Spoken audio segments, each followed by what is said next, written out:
Hello everyone and welcome to another edition of What's on My Desk, and today I got a few quite exciting pieces to show you.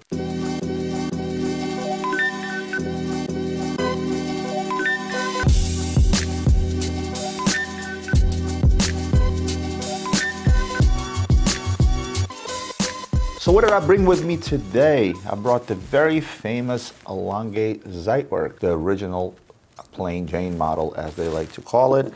I also brought an Hourstriker from Ulysse Nardin with a very special dial, as well as a Graham, that's right, a Graham Geo Moon phase as they call it, or Geo Graham The Moon as it's best known. But let's start with probably what you guys are all anxious to see, and that is the Zeitwerk. I brought the white gold version, and when I said plain Jane Zeitwerk, I was referring to the fact that this is not the Hourstriker or the minute repeater. This is just the plain or the regular Zeitwerk.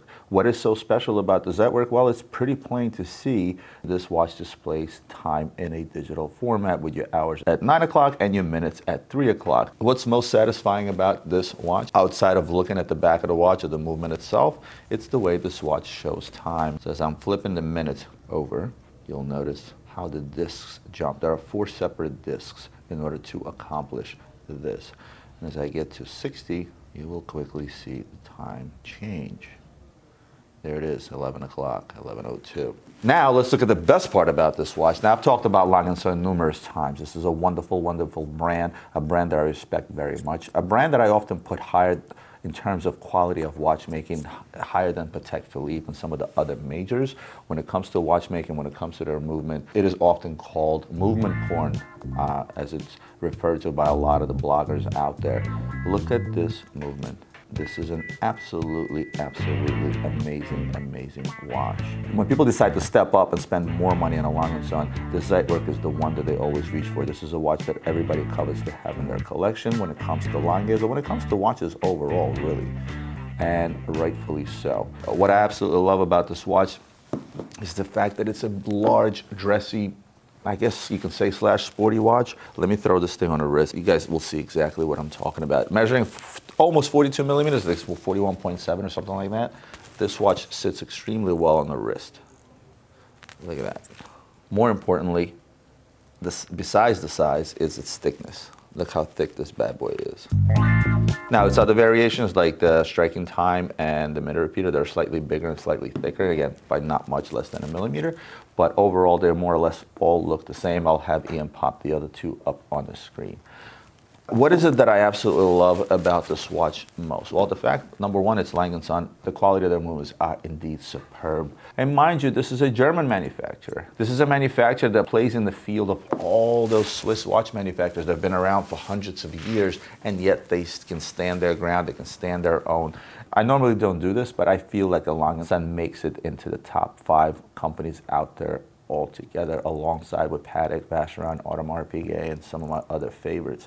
I'm not mentioning Rolex because they just don't make complicated timepieces such as these. It doesn't seem like a big deal, not to get nerdy and tell you how many parts are in this movement and to get into the complexity of the watchmaking behind this particular watch. Let me tell you something, this is a hell of a complicated watch. To be able to display time in a digital format using 4 separate discs, as it does here, 2 for the minutes and 2 for the hours, is an absolute horological feat. And there's no watch out there today that does this. Let's talk prices. I know you guys all want to hear prices. $79,300 retail. How well does a Lange Zeitwerk hold its value? Well, you'd be hard-pressed to find a brand new one for more than 20 to 25% off retail. A pre-owned timepiece such as this, with box and papers, we're selling this watch for, I believe, $45,000 or $46,000. Only 42% off retail. So this is a watch that will not only keep great time, not only look great on your wrist, but it's also a watch that will hold its value fairly decent. So if you were out there and you bought this watch at 25 back, and on a pre-owned market it's worth, let's say, 40 back, you've done a good job. And mind you, this watch came out a while ago, and it hasn't lost steam since. I'd be curious to see what else they do in a Zeitwerk in the years to come. I would love to see some sort of a Turbulent version of this watch. I think that would be absolutely phenomenal, if you ask me. Although with all the complications that are in this watch to begin with, throwing in a Turbulent may prove to be difficult. Or perhaps they can come out with this watch in an automatic version. That would be pretty kick-ass as well. In either case, Lange Zeitwerk, A++ in my book. Definitely a watch that I feel is already an icon within the Lange Sohne brand. You know, I always talk about brands and I talk about certain icons within the brand. The Lange one is the icon, that's what put them on the map. But if you want to go a bit more complicated, I think the Zeitwerk is definitely the ticket, as they say. Moving right along, let's talk about, well, since I have my watch off, I might as well show you what I'm wearing. You guys have seen this watch before, and I put it on a different strap, which I think looks pretty kick-ass. It's my Blancpain 50 Fathoms from the 50s. I like the strap on it. I picked the strap up at a recent trade show. I like the way that looks. Moving right along, let's talk about the Hourstriker from Ulysse Nardin, right? The reason I brought this on is because this is probably my favorite Hourstriker from Ulysse Nardin. Now, Ulysse Nardin is very well known for their minute repeaters specifically. Hourstrikers, when you talk about minute repeaters, I've showed you guys things like the Genghis Khan, like Alexander the Great, the new Hannibal that just came out. They have the triple jack. There's just so many things out there when it comes to minute repeaters. Hourstrikers are sort of that cheaper version, and I did an episode a while ago, Ian, if you could link that one below, where I showed you the difference between Hourstrikers and minute repeaters, and I did bring a couple of Nardins in there, some Jaegers, and I don't remember what else was there. So you can certainly check that video out. But I'll briefly tell you again, the difference between an Hourstriker and a minute repeater is the minute repeater will repeat the hours, the quarter hours, and the minutes that as shown on your watch, where the Hourstriker will only strike off the hours. I guess the best thing to do is actually just to show you. As I depress the button, it chimed out 5 because it's right now it's 5:46 or 47 on the watch. You also have this little lever here that allows you to either turn the chime on and off. So what happens is you can either have it just chime on demand and not chime every hour, or as I get to 6 o'clock,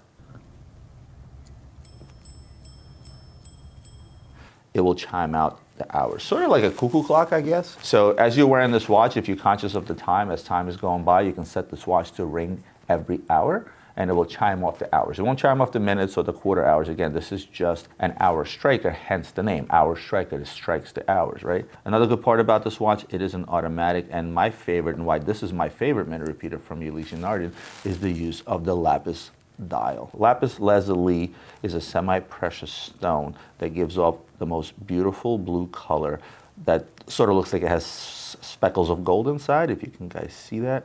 It's a nice large watch. It's 43 and change millimeters. Sits really, really well on the wrist as well. I mean, this watch is just a thing of beauty. Let's talk about monies, right? 107,000 retail.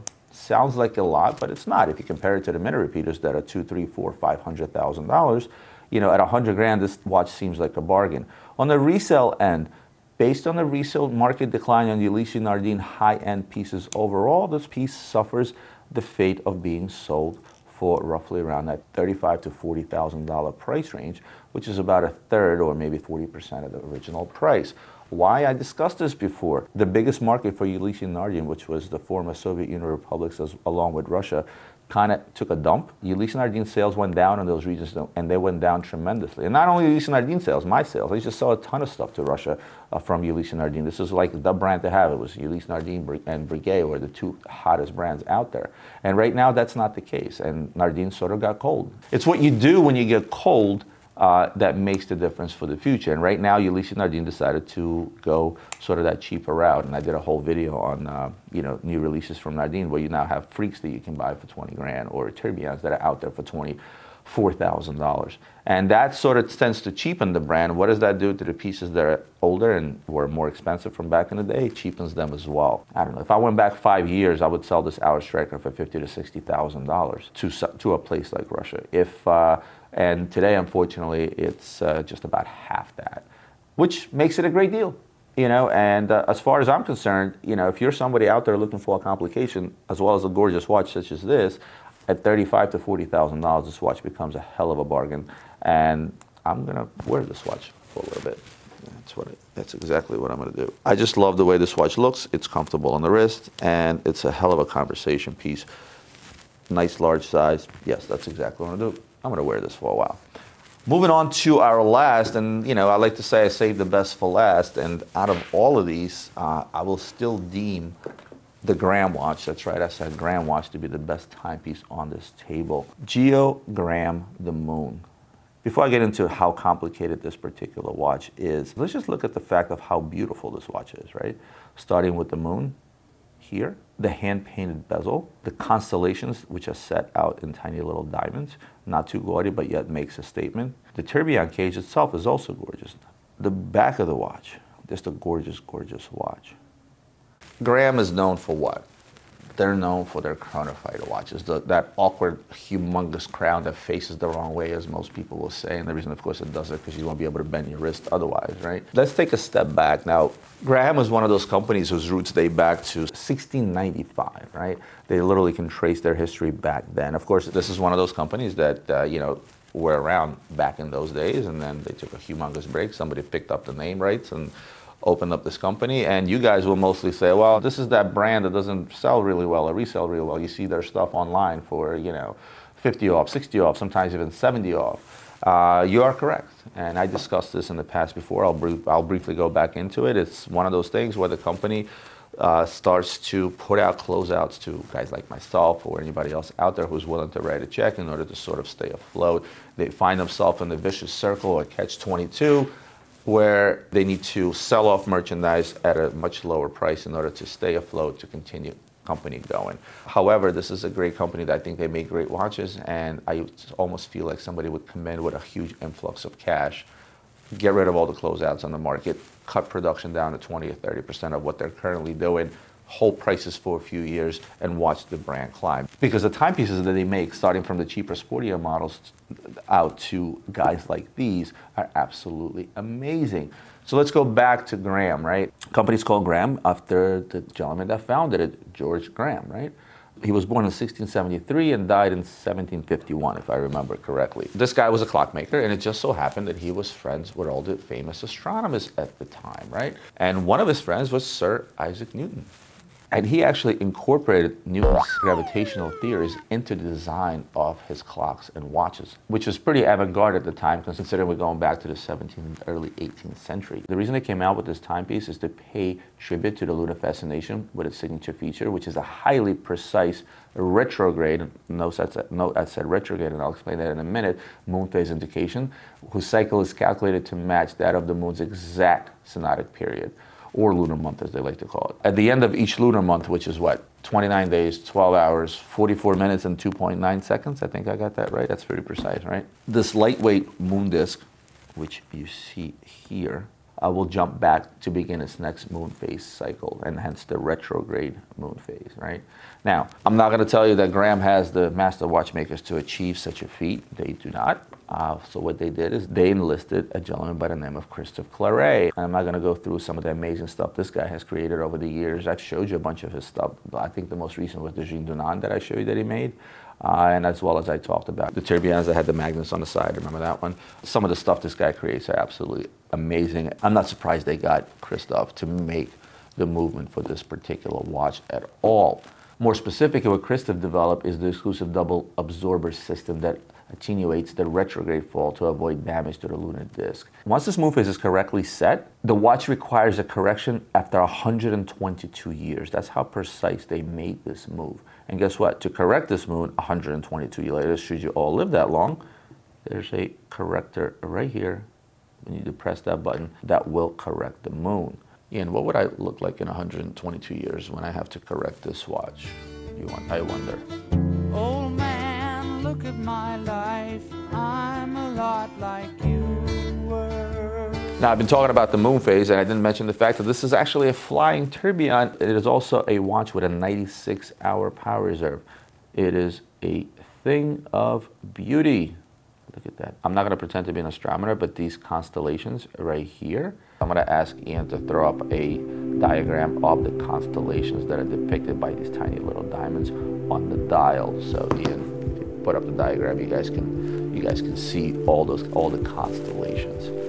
Last but not least, let me put this on my wrist. You guys can see what this watch looks like on the wrist, and then we'll talk numbers. Looks unbelievable on the wrist.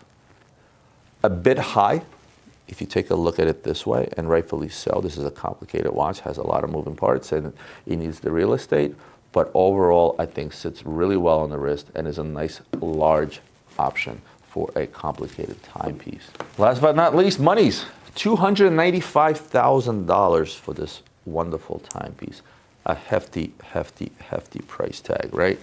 And it is extremely unfortunate this watch suffers the fate of the other Graham timepieces that were made. By the way, they made 8 of these. Here you are, a company that's notoriously known for closeouts, for highly discounted watches. You go online, you look at Graham watches. In fact, let me Google. Gem Nation has this watch online for 76% off retail. And I will right away say, oh wow, what a shame. But I'll also say it's warranted. As I said, this is a company that notoriously produces watches and finds themselves in the position having to sell those watches off at a higher discount, which drives the retail price up, although this watch does warrant a $295,000 price tag. If this was an Audemars Piguet, this would be a $400,000 watch. This was a Patek Philippe, this would be a $700,000 watch. But what the company does is they figure in the cost of making this. Christophe Claret charged them an X amount of money to make the movement. It cost them an X amount of money to craft this watch, obviously. So all in all, if I had to guess, this watch cost them about $40,000 to $45,000 to produce. And if they can wholesale that watch out there for $55,000, $60,000, even for say around $60,000, they're still making a profit and they can move on. So if they made 8 of these, lo and behold, they probably made $100,000 all in all by making 8 of these timepieces, and they end up online at such a price. We're actually going to be selling it even cheaper than $70,000. It's a shame. And it just goes to show, if you're someone that doesn't care for a name of a particular watch, if you're someone that's out there hunting complications, hunting unique horological feats, if you follow a watchmaker, if you follow certain complications, if you follow certain horological feats within the industry, you can often find yourself finding a hell of a deal from a horological perspective, from a watchmaker perspective, such as this Geo Moon phase. And that's really the bottom line when it comes to timepieces, such as this Graham, when it comes to timepieces, such as this particular Hourstriker. There are deals to be had out there, and if you're not someone that chases the hype, and there's nothing wrong with that. I don't mind the guys that want to have the latest and the greatest on what's hot on Instagram or what's hot out in the watch world. When they open up a watch magazine, they see a Richard Mille ad, they want the latest and greatest. Absolutely nothing wrong with it. You buy what you like first and foremost. But these type of watches are out there to be had. If you're somebody out there hunting a super complicated timepiece, something that nobody else has, because I can't think of a watch with a retrograde moon phase with such accuracy as this Geo Graham. I can't think of another brand that does a better job in creating Hourstrikers than Ulysse Nardin. I can't think of another brand that does a better job with Hourstrikers other than Ulysse Nardin. So I guess the bottom line, what I'm trying to say is you have options out there. Explore your options, explore the watch of horology, enjoy every single minute of it. There's just so much out there to show, and I'm going to continue doing so on these episodes. Although I tend to show the hype stuff, I also like to show stuff that you may have never even known that existed, you may have never considered. And this is what I try to do on this channel, and that is to open up the world of horology and make it even wider for you guys, my audience, my YouTube family, as I like to call you guys. So hope you enjoyed today's episode. As always, like, share, subscribe, do all those wonderful things that help my channel grow. And I'll see you guys next week for more watch reviews and other videos.